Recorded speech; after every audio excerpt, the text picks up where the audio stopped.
আসলে আপনারা এই মুহূর্তে দেখতে পাচ্ছেন সবার যত ক্লান্তি, যত রাগ, যত ক্ষোভ ছিল, সবাই কিন্তু এখন কি বলে আনন্দ অশ্রুর মধ্য দিয়ে শেষ করতে যাচ্ছে।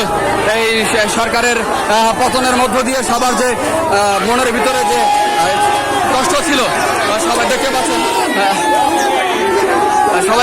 যে আসলে এখানে এই যে সরকারের যে অবস্থা, অসংখ্য সাধারণ ছাত্ররা কিন্তু জীবন দিয়েছেন।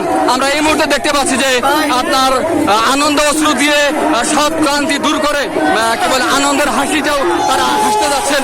এই ফাঁসিবাদী সরকারের এই শেখ হাসিনা খুনি হাসিনা সরকারের পতনের মধ্য দিয়ে, তার পদত্যাগের মধ্য দিয়ে তারা কিন্তু এই আনন্দ অশ্রুর মধ্য দিয়ে কিন্তু তারা বিজয় উল্লাস করতে যাচ্ছে। সেই ঘটনা আমরা কিন্তু দিনাজপুরে দেখতে পাচ্ছি যে আমাদের এখানে আমাদের এক বড় ভাই উনি দেখতে পাচ্ছি কান্না করতেছে। আমরা তার কাছে কিছু শুনতে যাচ্ছি। ভাই আসলে আপনার মনের ভাবটা কি বর্তমানে আমরা একটু জানাতেন।